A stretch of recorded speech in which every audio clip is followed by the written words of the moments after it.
wrap up here. So, while we're talking about the debate, because this is still a story, um, Trump said some crazy stuff about abortion, like really crazy shit. And then one of our favorites, Megyn Kelly, tried to defend it, and it didn't go super well for Megyn Kelly. Oh boy. Okay. Oh yeah. So we're gonna watch this and break it down because it's hilarious. Current governor is doing an excellent job.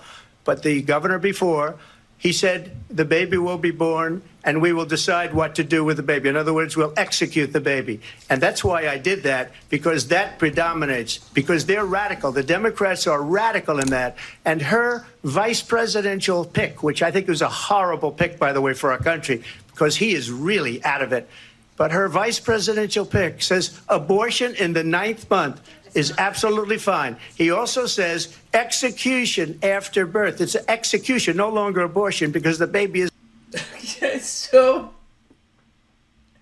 Who on earth is executing babies? What are we talking about?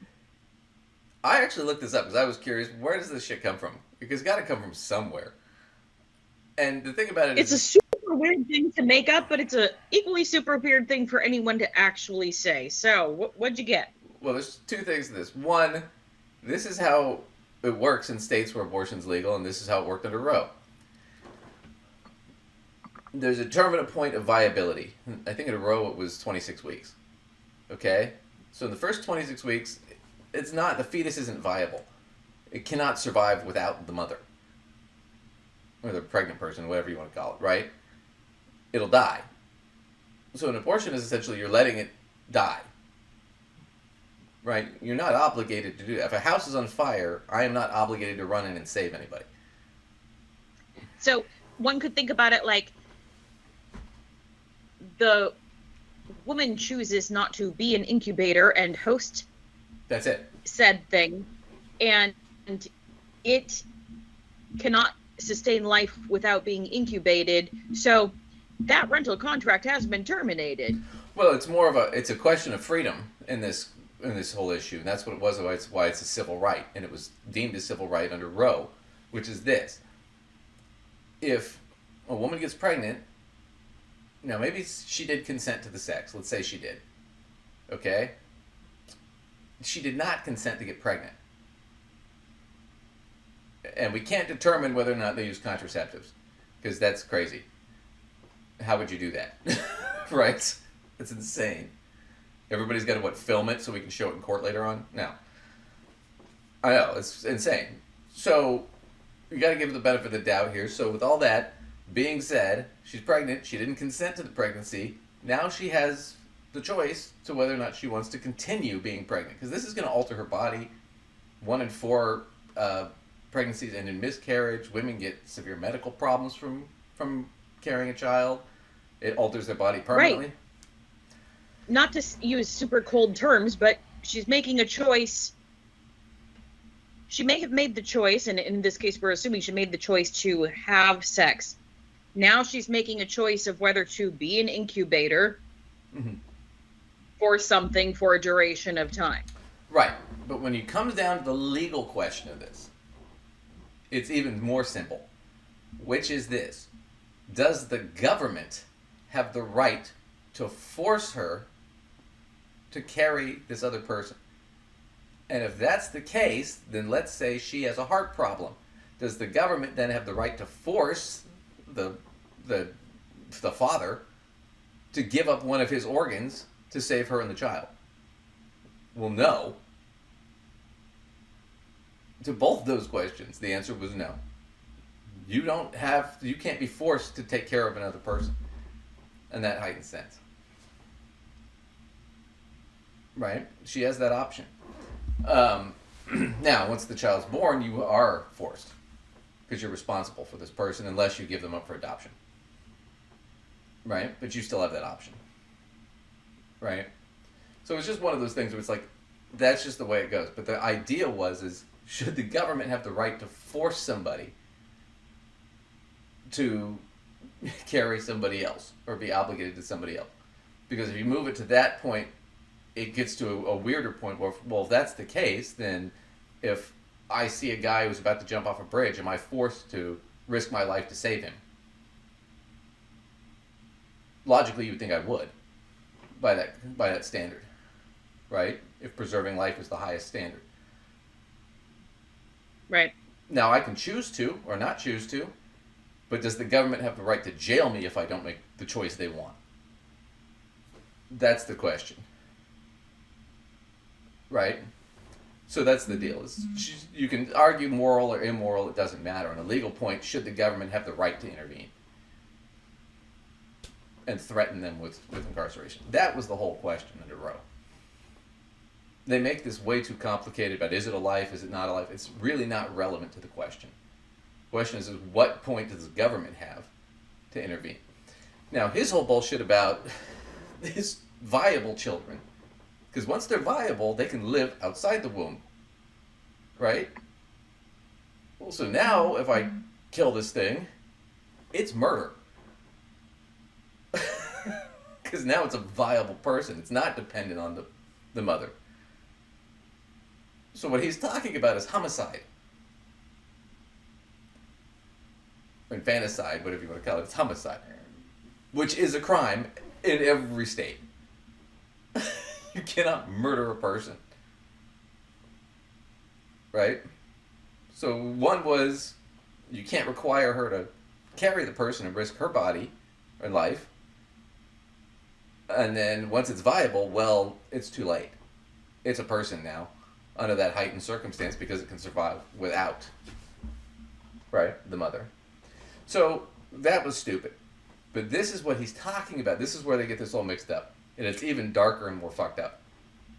What he's talking about is when you put the infant to death because it's going to die anyway. So this is rare, but it does happen.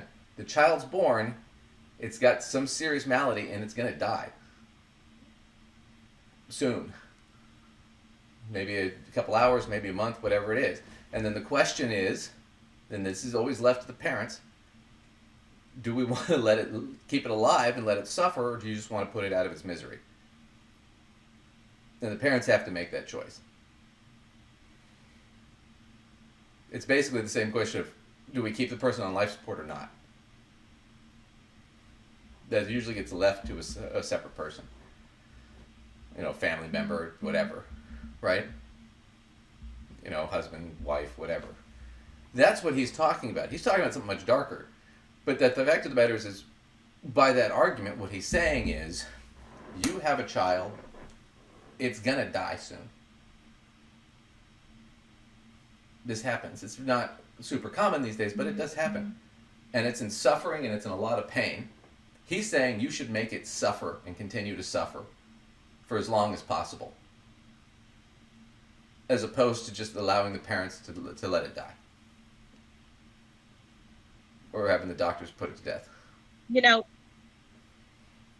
obviously the stakes are increased even more when this is somebody's child, but, you know, pet owners make choices of the sort too. Okay, my dog or cat or whatever is going to die because of this thing. Mm-hmm. Do I want to drag this out and let it suffer, or do I want to make the suffering stop in the most humane way possible? Right. Clearly, this becomes elevated even further if this is a child in a human life form. But I think the idea is not new, is what I'm suggesting. Well, the point is he's conflating it, because it's not abortion. At this point, you're talking about somebody who's born. What we're talking about is euthanasia. Right. So it's not even related to abortion. So these people are totally fucked in their mindset. And the argument he's essentially making is it's the same as abortion, and we have to keep them alive and in suffering for as long as possible, no matter how traumatic or horrible it is. That's essentially the argument he just made. And that's why it's screwed up. So, that gets to the whole point where it's just messed up with that. But here is Megyn Kelly trying to defend this. on her show that he's making this stupid ass argument. Oh, I'm sorry. She's on News Nation trying to defend this. My bad. They're allowing babies to be born and to be killed or to die on the table. There actually is some truth to that. It has to do with abortions that get botched and the baby is born anyway. In states like Minnesota, there is no mandate that the doctors have to provide life-saving. We'll get into all of that, but she says there's some truth to it. Okay. Well, the News Nation host in question had to fact check Megyn Kelly in real time, much like her cult leader, Donald Trump. They fact checked him 4 times. They fact checked her 0. But listen, we just played a clip. Donald Trump said they're executing babies. They're not executing babies. So, but if you look at the clip, Elizabeth, he explains what he means by that. He says they're letting these babies die, and then he says you could say kill, and then he doesn't explain it. But this, trust me, if you live your life in Republican circles and understand the pro-life crowd. So he said executing. Well, no, he's saying letting die. No, he says it. He explains it. Oh, but then he doesn't explain it. Well, which did he do? Did he explain it or not explain it, Kelly? I mean, come on. She says both. Come on, Megyn, what's going on? Right. It's like, but that's the thing is, she's sitting there saying, oh, it's a botched abortion, and it's alive and they kill it. Well, I'm going to tell you this, in almost every sort of surgical abortion or medical abortion, yeah, you kill the fetus first because it's more humane. And it's safer for the woman.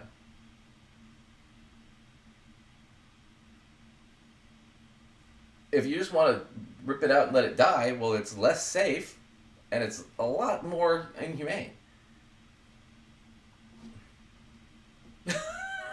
Absolutely. Listen, I don't even know where these people get these ideas. A freaking Cracker Jack box? What is this? It's just shocking to me that she's trying to defend this. I just want to cover this a little bit because it's just shocking that she's trying to defend this. It's a totally indefensible position. Because that's the argument. The conclusion is we have to let them suffer as much as possible. As much pain and misery and trauma as we can inflict, we have to inflict. That's the argument. This is the issue. It's about the born alive babies after botched abortions, and that does happen. And Kamala Harris actually refused to sign a bill that would protect those babies. And Tim Walz is the one responsible for the Minnesota legislation. So this is an issue. You just don't know about it. The audience doesn't know about it because ABC News didn't think it was worth fact checking in the proper way. They fact checked the other way. Yes, but he did say they're executing babies, and that is illegal in all 50 states in the country. But I do want to get back to your point that they...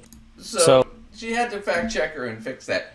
But that's the thing is nobody's executing. It's euthanizing. It's different. They're gonna die anyway. We're just making it painless. That's all this is. It's like they just need to over dramatize it to try to paint a bad guy where one doesn't really exist. Yeah, you know what I mean? The problem is 70% of Americans are for some sort of pro-choice. Most Americans would be more than happy if Roe was... They know it's an unpopular position. In fact, they've lost every time this has come up to a vote with the public. Every single time since Roe was canceled. They've lost this. And it's going to be a big portion of the election here. Why are they still stuck on what they know is a losing issue? And the reason is because they lose their base. Because that 30% that think there shouldn't be any right to an abortion, that's their base. So they've got to try and appeal to the bulk of us who think this is insane without losing the 30% that are, no, you have to make sure it lives for as long as possible regardless of the circumstance and how horrible it is or how painful or miserable. I mean, I can tell you right now, if you're like, well, Duncan, you could live another 10 years in excruciating pain, or we could just put you out of your misery now. I said, I'm going to take option B. I mean, just kill me now. It's merciful. you know. Right. You know, but that's the thing, is what she's talking about is a botched abortion. It's not going to survive anyway. It's not viable. But that's not what he's saying. He's saying 9 months where it is viable and it's going to survive. But what he's really talking about is, well, no, it's a birth that the parents wanted the child, but the child is going to die soon for whatever medical reason, which happens. And well, the question is do we euthanize it or do we let it suffer? Or them at that point. So, Right. so they're just trying to defend an indefensible position because they got nowhere to go. And they're trying to do a bit of fear mongering. Let's be honest. yeah. There's some fear mongering going on there too, you know, because you start talking about executing anyone, let alone babies. And like, that's very, you know, a very emotional, fear ridden sort of spin of phrasing, you know, that those word choices Yeah. are intended to do exactly that. Yeah, they want to spin it like it's like it's this Lady Macbeth thing, like we're taking the infant and smashing its head against the wall or something. And that's not what's happening. It's a person that was born that's not going to survive very long, that's in a lot of pain. And I do not envy anybody who's in the position of having to make that choice. Especially when all those cases they're talking about, those people wanted the baby. When she's talking about a botched abortion, which is really extremely rare, where somehow it's aborted but it's still technically alive, yeah, then they just put it out of its misery because it's going to die anyway. But typically they put it out of its misery before they abort it. Right. Not that there's any real misery for a fetus at that point, but in most abortions happen within the first, 6-8 weeks. I mean, it doesn't even really have a nervous system yet to speak of, so it's not like, you know. Anyway, I just thought that was ridiculous. I mean, they're going to try and run on this against the first woman, potentially first female president, who's been really strong on abortion rights. This vote, I tell you, this election is going to come down to white men that support Trump, and do the women come out to counter it? You know, and ladies, Yeah. I mean, if you're listening, I mean, it's up to you. Do you want to have rights or or not? Or would you like to go back to not even able to have your own credit card? Yeah, no shit. And we'll cover this maybe next time, but they just started clearing some of these cases of women that have died from pregnancies or abortion situations. And it's a 2-year delay on a lot of these. So they just did in Georgia, and there were 2 women that died from not being able to get abortion services. And in both cases, they found it was preventable. And one of the women had a 6-year-old son. So now he's orphaned. And he lives with grandma. Because his mother died because she should have been able to get a simple DNC procedure. But they deemed that was illegal in Georgia. So she died in the hospital, waiting to get a procedure that she could have just gotten at any time.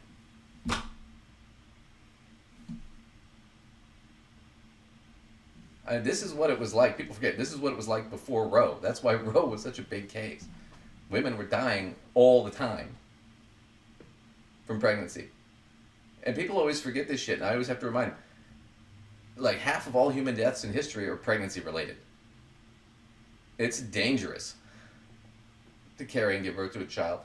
And if you don't believe me on that shit, go watch television shows from the 50s and the 60s and even the early 70s. How often is it a widower and their kid?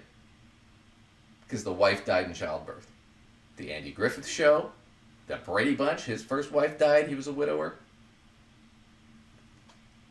Have Gun Will Travel. I mean, there's a ton of them where they're broken families because mom died in childbirth. That was common back then. Hasn't been common since Roe in the last 50 years, but it's starting to become common again. Right. So wait for your favorite sitcoms to involve, oh, my wife died in childbirth, when she could have easily gotten a simple abortion. Or my wife died from an illegal abortion because she couldn't go and get a medically sound one because the government intervened. Yeah. You know? Well, it's like we always joke about these right wingers. They must hate the movie Dirty Dancing. Because the whole premise that she meets him is they're helping his friend get an abortion. Right. So, when it was illegal. So, anyway, sorry, it's kind of a downer note, but I wanted to cover that because it was just the hypocrisy was just crazy to me. But that was our show. Where can everybody catch you, Lacey? All right. As always, you can catch me at mysensewithsense.com for articles I've written, information about workshops and courses. If you have questions about those things, or if you have topic requests, any clips you want to send us, or if you'd like to invite yourself on the show, email us. Duncan, where can they email us? Yeah, email us at gossipfinancead@outlook.com. It's down below in the notes. Anyway, thanks for everybody for joining us. We'll catch you next time.